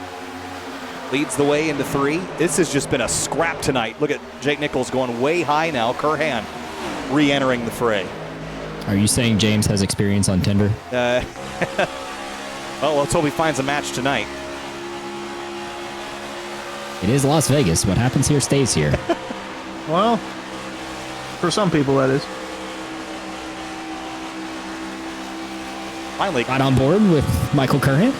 calming down a little bit, I would say, but for how long? Need to get him a screen for his message board. Yeah. Get live time, live points there. A level of complication I didn't know we needed to add, but I'm all for it. Multitasking at its finest. Seth Knoll, the second, ahead of JT Poole. Starting to think JT might have used his stuff up early part of the run. These guys are now just ticking past 20 laps on these tires, and man, Seth Noel, strong move to the inside. He's going to take the lead here in 3 and 4. And just think about where he was all season long, guys. He won the Area 500, then was kind of nowhere. And now when the push comes to shove, he is getting poles, leading laps, making passes. It is an entirely different Seth Knoll that we're seeing at this stage in the season, and it's just at the right time for it all to really pay off for it in the form of a championship. He is so fast right now. Ooh, fast indeed, as 26 of JT Poole is right on the bumper of Scioli for that second spot, but trying to time the move to make it the most appropriate, although don't know if it'll happen here, but he is definitely closing in on possibly making a pass for second. Seth Knoll on the apron on the front straightaway, trying to shortcut. Cedric Hunter looking to the inside. Yeah, he definitely rooted Nichols off the bottom. And how about Cedric, by the way? Eliminated from the playoffs last week. You have to wonder, what if? He was kind of a wild card in that mix. Kind of snuck his way in there and snuck his way out. But running well tonight. And outperforming a couple playoff competitors this evening. Oh, there he goes, looking for 5th from the 73 of Nichols.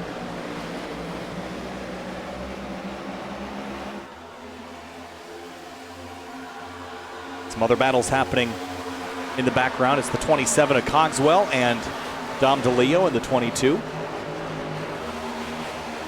But out front, Seth Knoll leads the way as we approach 50 laps to go. And Eric, we are kind of in our fuel window soon. So when do you hit pit lane? Do you wait for a yellow? Do you wait for it to run out of fuel? Or do you pit now and try to get ahead of it? So I think you might see all three. To be honest, some of these guys that might have felt they abused the tires early, obviously, I expect them to cut this stint a little bit short, like I said earlier in the race. But now they restarted with about 75 to go, so call it 36 laps on each stint, if you will. I know it's a little short of the number, but still 26 laps on the tires right now. I would not be surprised to start seeing guys come within the next, or just after 10 laps from now.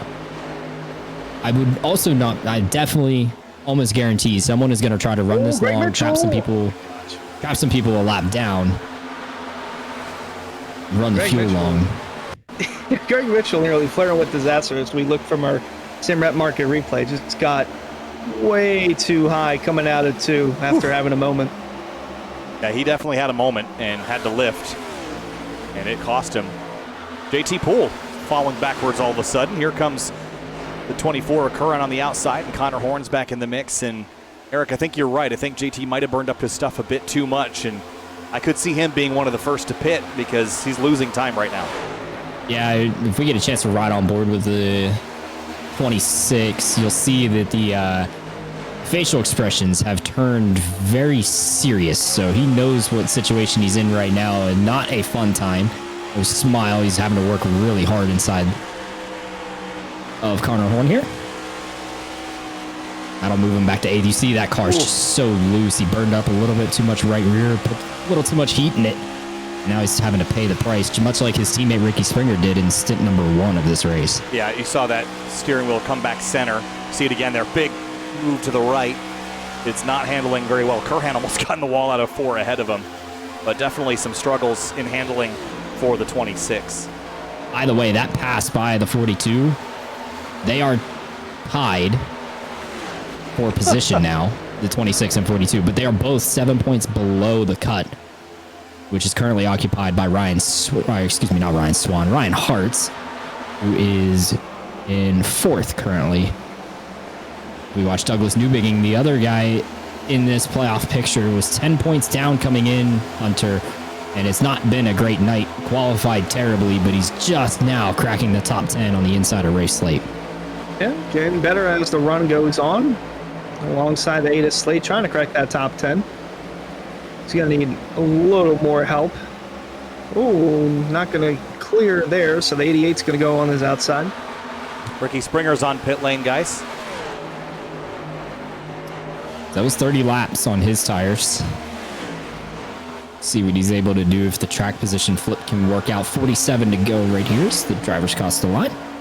Yeah, so lap time wise, looking at the leader, best lap of a 30.2, last time by 9/10 off that. So there certainly is enough tire wear to make pitting a consideration. The 42's, the 14. Oh, Connor Kresick saves it.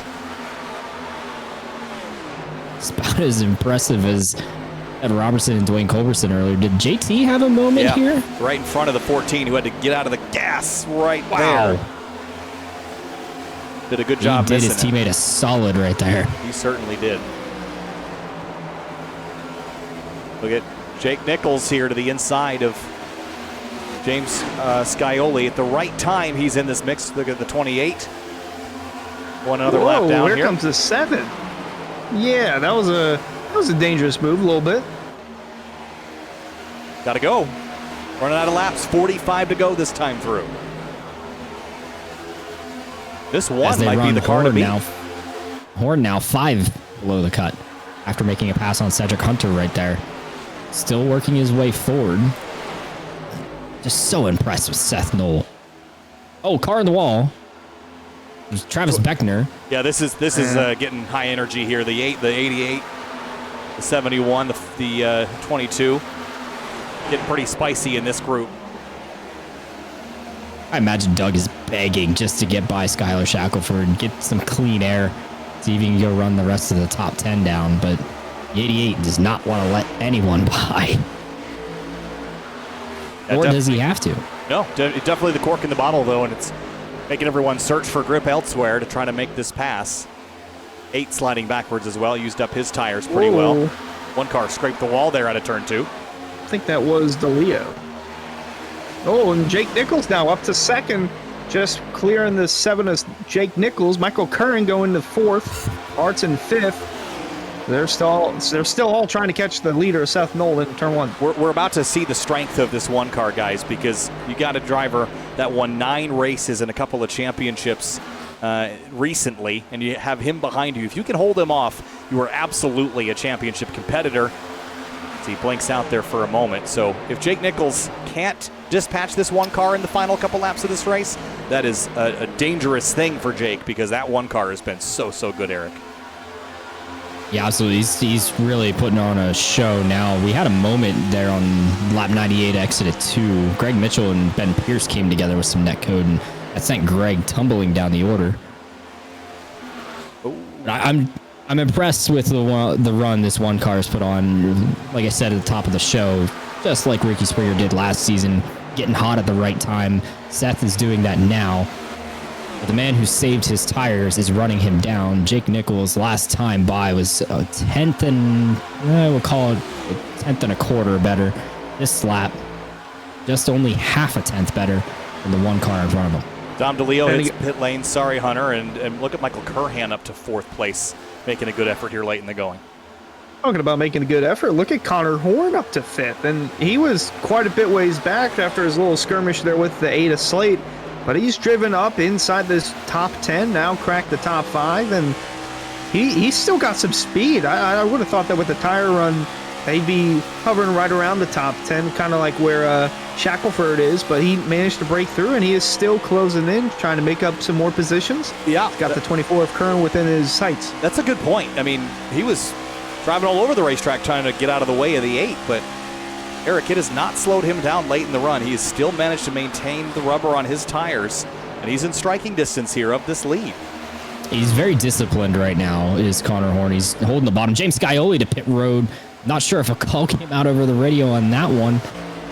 This is pretty dicey, but that's the first leader to blink and come down. That's 40 laps, or 39 laps, excuse me, on James's tires. And with 39 to go, he's splitting it right in half. On board with the 73 of Nichols as he continues to close in on the one of Knoll for the lead, but kind of wonder when the rest of these guys are going to make their way down pit road, and going to be treacherous trying to get on the pit road during these green flag pit stops because of the sharp turn from the 20-degree banking onto pit road. There's our next leader, Ryan Hartz, and JT Poole follows him. This is Solid Rock strategy. I'm impressed. James Scioli got the jump on the rest of the leaders, Kyle, and now we got Solid Rock responding. Yeah, so interesting now with under 40 laps to go, drivers think it's the right time to hit pit lane. But what does Seth Knoll do? Does he come before Jake Nichols, or does he let Jake beat him down there? I don't want Jake to beat me down there. I want to lead him, make sure I've got better tires than he does. Connor Horn's not in a bad spot, though, because he can see everything those leaders are doing, and he has time to react. But the 73 and the 24 are in this mix for the top spot. Ooh, 73 just turned hard left middle of the corner to try to get that run on the bottom.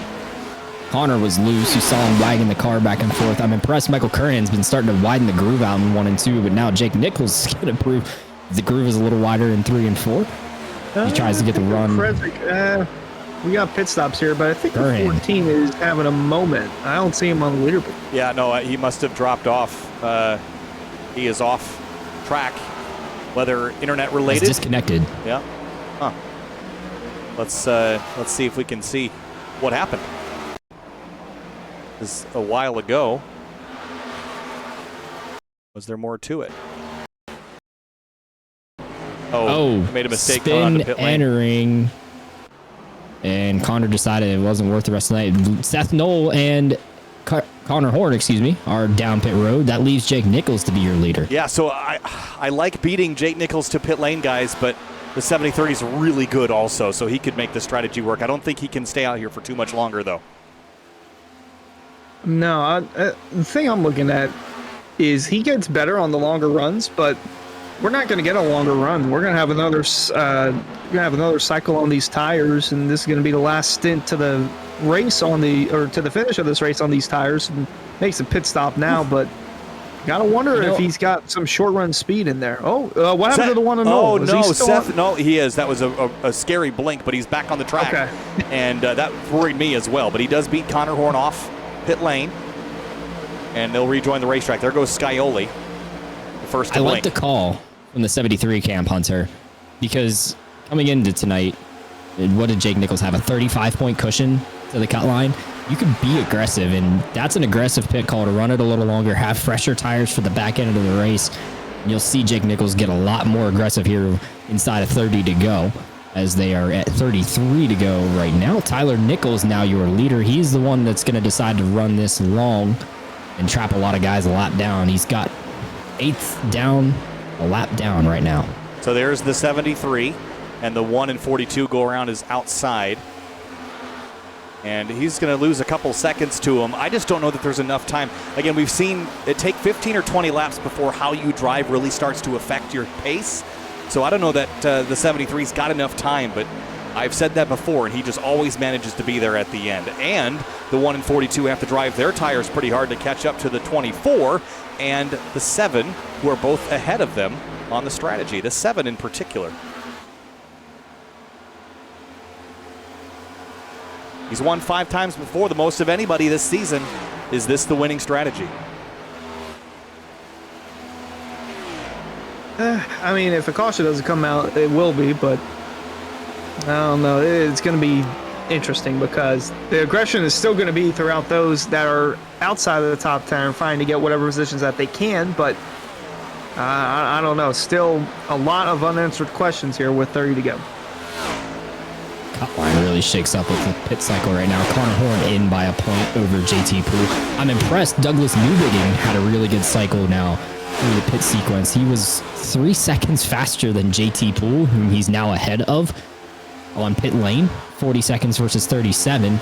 And now the 71 rides 12th with still, what is that? 4 drivers left to make their final stop. Weishart will cycle to the lead because he made his final stop about 2 laps before Springer did, which was after the window did open to make it to the end. But with 20 laps, or no, let's see, he's got about 11 to 12 laps more on his tires, does the 33, than the man chasing him, James Scioli. Yeah, we'll see how it pans out. There's still a handful of drivers left to make their stop, maybe just holding out for a yellow, which is still a possibility. We've got some drivers racing pretty hard. Seth Knoll putting some distance on Connor Horn and running the 24 down. They just unlapped themselves from Tyler Nichols right there. And now we play the waiting game to see which strategy. Again, I mentioned in the intro that rolling the dice and sometimes being deceiving can often pay out. And the one in particular, beating the 73 to pit lane. I like that call. I like the speed that he's had. I'm still holding out that this one car could be a threat. And the 24 also, he's probably not going to win this race, but for a non-playoff competitor, he is absolutely putting on a show. Behind him, crash. The 42 gets drilled. Oh, that was Springer. That was intentional. That was as intentional as it gets. I mean, he went from the top all the way down to the bottom. Car is destroyed. Connor Horn is destroyed. Unless there was some sort of catastrophic failure from Springer's car, that was 100% intentional. I don't think so. I'm not seeing anything on the webcam that's telling me otherwise, and I think Ricky Springer just earned himself a vacation. Wow. And guys, I gotta say, I don't understand it at all. I mean, the 42 hadn't done anything to anybody all night that was, in my opinion, at all deserving of that. Well, so last week, it was a 609 Motorsports car that took Ricky out of the playoffs. I get the feeling this is probably a revenge for doing so, and if so, that's a pretty cheap way to get it. But if it's not the guy that did it, why are you crashing him, right? I mean, that is... Well, Connor Horn was easily into the playoffs after Ricky Springer fell out with the point situation. Yeah, sure, but I don't get that. I mean, that's just blatant disrespect to your competitors, and I agree. That is reprehensible. Ricky Springer earned himself a vacation for 1 week at minimum, and we may not see him the rest of the season. I wouldn't be surprised. I mean, I get having a clash with a driver and dealing with it yourself, but when it extends to teammates that weren't directly responsible for those actions, that's unacceptable in my opinion.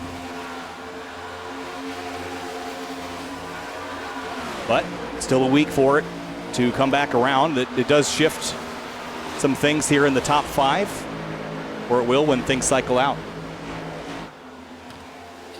Keep an eye on that point sheet that we're using in the production side of things for when this cycles through, because Connor Horn's going to lose. He's down to 26. He's going to lose 2 more spots as Jacob Bell and Travis Beckner are still on the racetrack. Travis got a spot on Cosmin Yoneshiru and now on Connor Okrezik as well. So even though Beckner's been behind the cut line ever since his incident earlier on in the race, he is clawing back what he can to stay in the fight. Gonna have another spot on Springer too. He's done for the night, but he could still get another spot from Jacob Bell. Bell's only 11 laps down. Beckner is 12, so he could potentially pick up another spot here, and depending on how bad the damage is on the 42 of Horn, if he comes back out or not, that could also be another spot gained for Beckner. That car isn't going anywhere. That 42 car is destroyed. With a disqualification like Race Control handed out, I think that nullifies all the points that the 51 gets, so anyone behind him in the results on iRacing should move ahead of him regardless. That is how it has worked before. We watch Jordan Martin having a little battle here with Dwayne Culberson. This is a battle for second, but these drivers, the top 3, have yet to pit. These guys praying for a yellow. They're on 56 lap tires. They're right at the edge of the fuel window. I'm actually impressed how far these guys have been able to go on fuel. Yeah, 56 laps now, which is kind of at the upper end of their window from what we discussed at the top of the show. But guys, Douglas Newbegin, let's talk about him for a second. He's going to cycle out to be top 5 here potentially. He will cycle 5th. That is a pretty good recovery from a night that didn't start so well for the 71. 30th place, third to last. And here he is in a position to cycle up to 5th place. And with trouble for some others in the playoffs, that is going to be a good fortune for the 71. He'll still have to perform next week. Whoa, gotta make sure to bring the car home in one piece first. As it stands right now, it's a wash. Came in, was it 15 below or 10 below, excuse me? And he's 13 below as they run. So he needs to get a couple more spots, which he will get 3 more once these guys decide to finally pit. I believe someone did peel off. No. Scioli has worked his way by Culberson and Martin. You saw in our picture there. Wiseheart going after, or no, he's losing a spot here to Cedric Hunter, and he's going to get attacked by Skylar Shackelford. This is a battle for 11th. 18 laps to go next time by as there goes the 88 on by. Seth Knoll making his way around the 81 and the 11. These are cars that have not yet pit. So Seth Knoll still about 1.5 seconds behind James Scioli. There's a 4-lap difference there in tires. Last time by there, he was 0.3 quicker than the 7. Is that going to be enough? I don't know. We could see some of these guys that are still working their way through traffic who might have a shot at get 10. The 73's been clocking some pretty fast laps and it's been making some moves. I don't know if there's going to be enough time though, but one he could definitely find the pace to do so is go on board with Michael Kern. Well, this is Ryan Hartz, but looking out to Michael Kern. Yeah, the 24 and the 3 having a pretty good scrap here for position. Tell you who's turned way worse. JT Poole has not driven forward with his competitors like Douglas Newbegin. I mentioned he came out just behind Douglas, and JT's still mired in 13th. Yeah, this and is in the mix of this battle where they're trying to pass Wiseheart on older tires. This has not gone to plan at all. I mean, he was up in the mix, leading the laps. Boy. Oh, look out! Oh no, that's going to be a caution unless they save it. Oh, Dwayne What a Culberson. save. Wow. They do. Well done, Dwayne. He just kind of got rear-ended there. I think the speed difference going off into the corner was just a lot more than I think everybody expected. Yeah. Yeah, I mean, I don't know what Culberson's doing. I thought he would go up. Yeah, I think he just failed to realize that the 81 was just on that much older tires. With the chaos that's going on around him, I'm sure he wasn't fully aware of what was going on. But a huge save, though JT might have wanted the caution there. Down the back straightaway and down the front straightaway. Tyler Nichols takes 15 laps to go. 64 laps on this fuel tank and set of tires. You can't go much further. You're not able to save an extra 15, 20 laps in the tank. It's just not possible. No, but again, I think just holding out for a yellow and almost got one, so. He's still 12 seconds ahead of James Scioli. Impressive. Wow, what a move.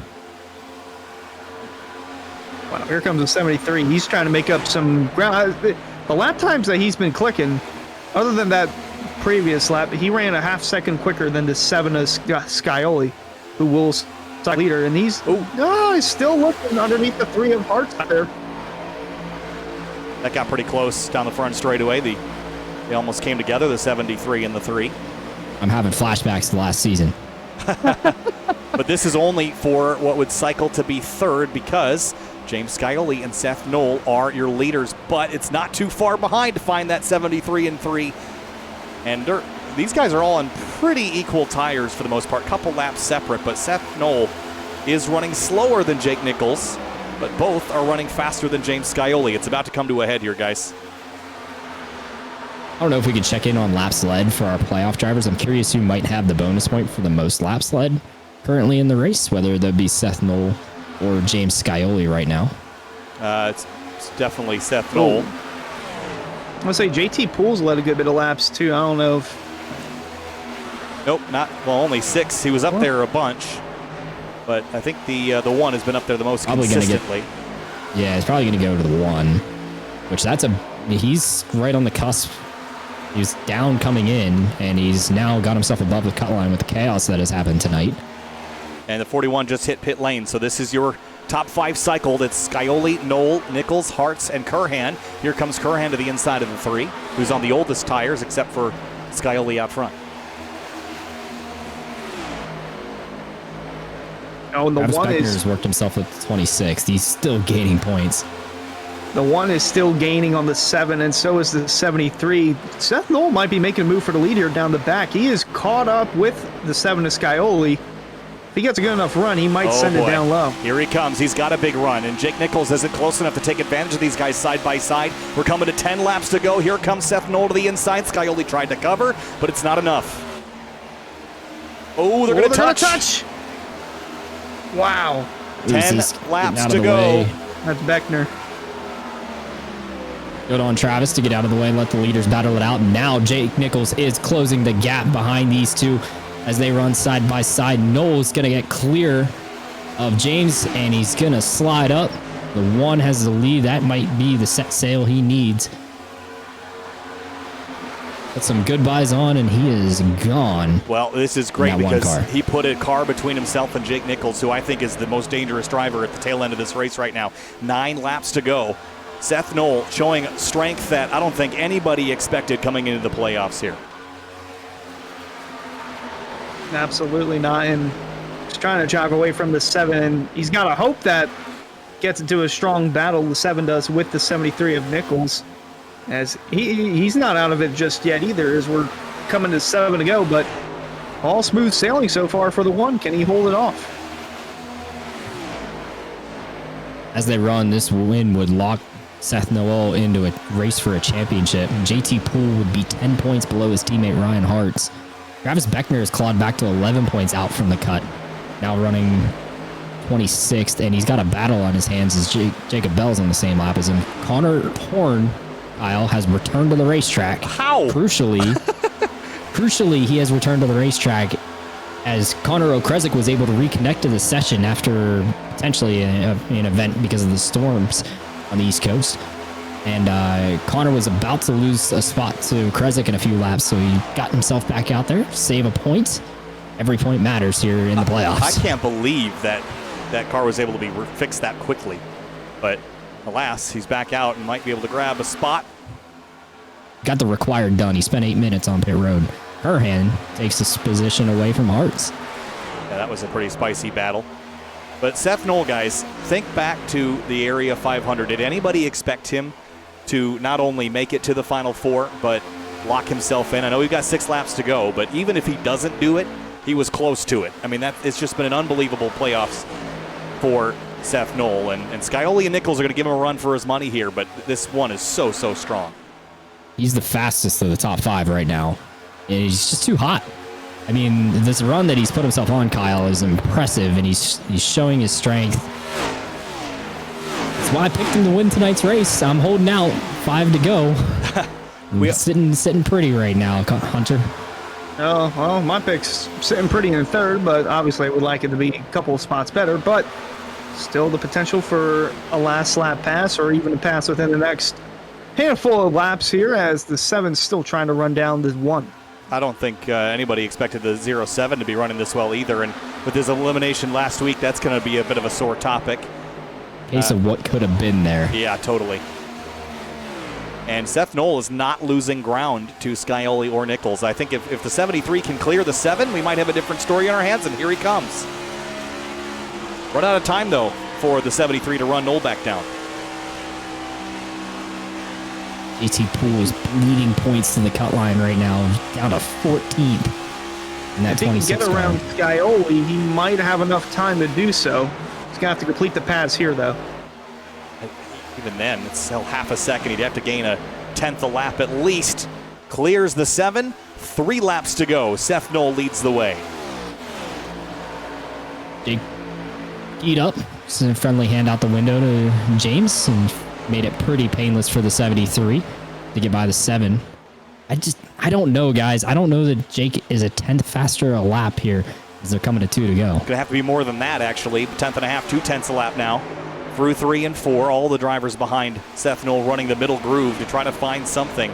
2 laps remain here, Hunter, at Las Vegas. And Michael Curran might have a shot here at the podium spot. Scioli's going to take his line away. Good battle On here. some dirty air on the nose of the 24, and then, man, Michael's going to turn underneath James. Can he make it work down here in 3 and 4? No, he has to slot in behind. This battle is going to continue all the way to the checkered flag as they roll through 3 and 4. Seth Knoll in the number 1. He won his way through at Chicagoland, locked himself into round 2 of the playoffs. And the Area 500 winner, he was nowhere all season, in the mix, but not dominant.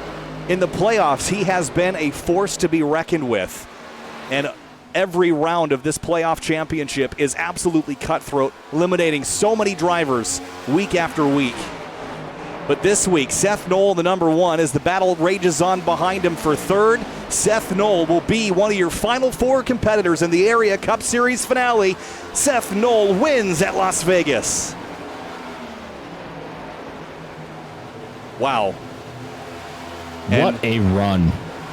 Scioli beat Curhan by 37 thousandths of a second. Little dramas behind him as they come across the line. But Seth Knoll, Mr. Where Did He Come From? He will be competing for a championship at the finale at Homestead on August 21st. And I think everybody has to circle him as a favorite. He'd be my pick right now. That's why I chose him tonight. The streak is just too hot right now, guys, for the 1 car. He has won as many races this season now as Jake Nichols has.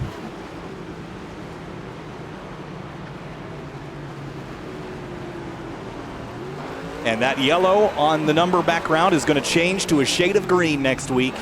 He is locked in. He has nothing to worry about at Richmond. And he burns it down at Las Vegas. The death of the race, Travis Beckner lost a position. They threw another driver 12 laps down. Jacob Bell, which that puts him now 11 below the cut unofficially. He's got a lot of work to do. But the man that does not have any work to do, Kyle, Yes. Seth Knoll. Seth Knoll is in the best position of anybody, locked in. Here is a look at your finishing order here at Las Vegas Motor Speedway, and it's Seth Knoll, the top driver. Jake Nichols, James Scioli, Michael Curhan, Ryan Hartz wrap up the rest of your top 5. Douglas Newbegin rallying for an 8th, and with some challenging nights for Travis Beckner and Connor Horn, that's going to put him in a better spot. Still below the cut line, but better than he was coming into the night. Yeah, that was a very entertaining race to watch, but JT Poole not having the finish that he wanted for, especially after having the great first half of the race. Some good runs here from Garrick Ranch, just a spot shy of the top 10. Greg Mitchell, Ed Robertson, after that massive moment on the backstretch, rallies for 13th, but really the talk is outside the top 20 as Connor Horn, after the events that unfolded with himself and Ricky Springer, puts the 42 in almost a must-win situation heading into Richmond next week. Yeah, and looking down the rest of the order, you'll have to feel for Cameron Hearn as well, taken out with an incident that he couldn't really do much to avoid. But Eric, wild race. Lots of different leaders, lots of differing strategy. But Seth Knoll, again, showing that he is capable of winning a championship. And Jake Nichols, the relative strength is still pretty high, but it's not the dominant force that we've seen in seasons past. No, and Ricky, like I said, Ricky Springer came on this way last season. Now, he made it to the championship didn't have a good showing in Nashville, but I'm confident Seth Knoll can really take the challenge here to Jake Nichols. Seth boasts a over 6,000 I rating here on the oval side of things, so he's definitely got the skill to back it up as well with Jake Nichols, who a former Coke Series driver, as I may remind most of our viewers out there. Yeah, that challenge is going to be a fun one to watch in 2 weeks, Kyle. Well, James Scioli still the winningest driver on the season. He brings his number 7 car home in third. And James, tonight, third place for you in the number 7. Had a shot at the win, just kind of slipped away late in the going. But I think everyone is pointing at perhaps you, perhaps Jake Nichols, and now definitely Seth Knoll as a favorite heading into Homestead here in a couple of weeks. First off, congratulations on the third. Tonight, it was wild out there. How was it from your perspective in your number 7 Roasted Gems Chevy? Yeah, thank you. It was a little sketchy late in the runs. I was really struggling with rear grip late, so when I short pitted there, I just tried to save it and see if I could get far enough away, but they were able to get so many cars in a line and just draft right up to me like it was nothing. So fortunately weren't able to hang on to it, but third's a good run. Way better. Obviously last round got wrecked in the first race, so happy with a third. Should be pretty comfortable heading into Richmond, and then hopefully we can head to Homestead. Jake and Seth are definitely going to be tough to beat. We'll see who the fourth one ends up being, but I feel like one of us three could win week in and week out, so we'll see how that goes. Haven't really run much at Homestead lately, so looking forward to that. Well, it has been a fun race to watch, but Richmond short track racing next week. As far as things go, you're ahead of the cut line by quite a bit, so feeling pretty good, I'm sure, to move on. But is there still a little bit of nervousness heading into that last race before the final race? Yeah, definitely still a little bit of nervousness. We've been getting some pretty good car counts, so you never know if I get wrecked and then somebody new wins who was outside looking in. It can turn on you in a hurry. So definitely just got to keep our heads down, going to Richmond and keep doing the same thing. Look for wins, try and race up front like we did all day today, and just try and keep doing that. And don't get too ahead of ourselves. Don't be trying to look for Homestead when Richmond's still in the way. Well, one race at a time. James Scioli, third place tonight in the Roasted Gems Chevy. James, thanks so much for chatting with us, and good luck to you next week at Richmond. Thanks, guys. Want to give a big shout out to you guys. Hopefully you enjoyed the race we put on. It was pretty fun. Cars stayed close together, so hopefully you guys enjoyed that. Thanks to the admins. I know we had some interesting things going on in the middle of that one, so appreciate them for handling that. And then huge shout out to Lucky Ducks. I think we extended our team lead there, so hopefully we can keep that going the rest of the season. Roasted Gems Coffee, No Kid Hungry, Ology Brewing, and RS Button Boxes. Thanks to all them for being on the car, and we'll talk at you guys later. Yeah, well earned, James. Congrats. Thanks, guys. Well, Jake Nichols, last year at this time, coming into Las Vegas, had 8 wins. It was your 9th win of the season last year when we came to this racetrack. Tonight, you'll have to settle for second. And I think you're probably thinking what we're all thinking. Where did that one come from? Well, I knew he had pace all race. There was a few of us that either showed our hand or just kind of were laying low a little bit, just trying to get to the long run. That we finally got there, obviously, to get the green flag pit stops. But I knew it was going to be tricky getting through traffic. I wanted to try to get at least one lap on Seth and on the others, because getting through traffic, it's not hard, really, but there's a few guys that it might not be towards me or just in general, but they don't really get that they have a disadvantage on tires, and just letting someone go is better. So they'll just race you, just pinch you. And in reality, they're hurting themselves just as much as the guy they're racing, but it's fine. Seth had a great pace all race. Same with James and Kurhan there. Kurhan always shows up around playoff time. I know he's not in the playoffs anymore, but he always really shows his hand and has good pace. But we'll take it. I would assume this probably locks me in. Yes. Not necessarily. Yeah, Seth winning kind of shakes that up a little bit. But either way, Richmond, we ran okay there last year. Obviously, we didn't make a single green flag pass for position en route to our 5th, but we'll take it in our Solar Flare Racing Camaro. Obviously, it's not first, but at the end of the day, I just want to lock into Final 4 and save up the W for Homestead. Well, you are going to be locked in with 47 points above the cut line.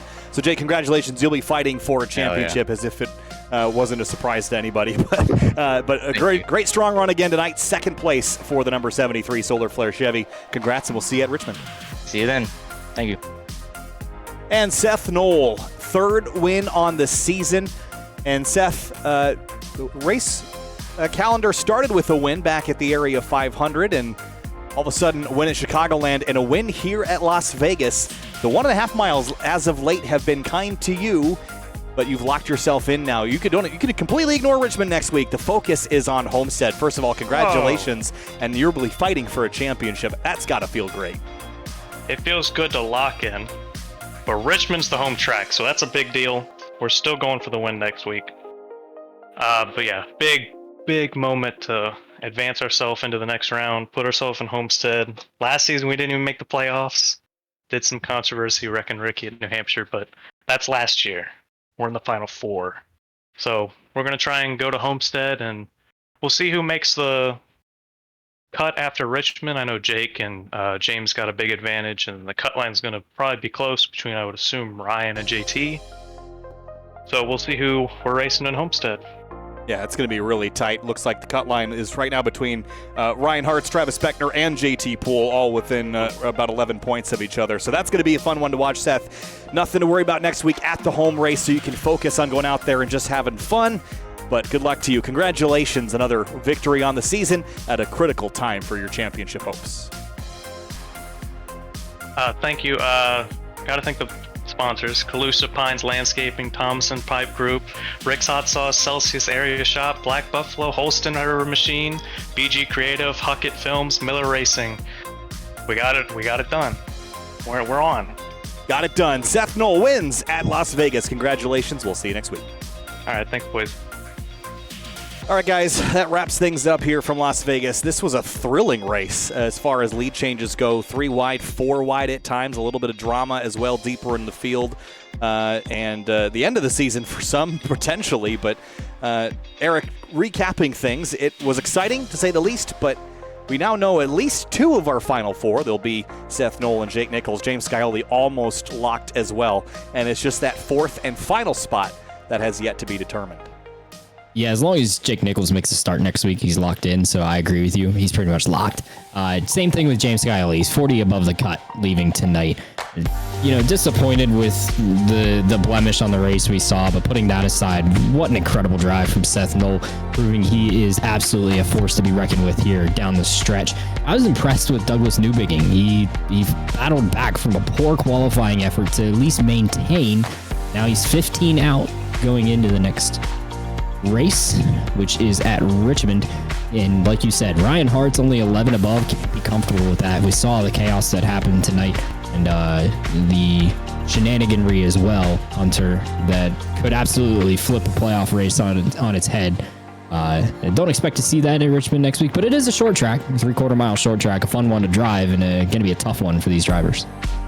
It will definitely be interesting to say the least, because what they say about short tracks, short tracks, short tempers, and we had short tempers here tonight, although a little later into the run, but still some scores to be settled as we head into Richmond next week, where we have 7 drivers vying for the final 3 spots, and the only one locked into the championship 4 was our race winner tonight, Seth Knoll, picking up win number 3 on the season, and gonna have to sell this one out. 160 laps next Monday night at Richmond.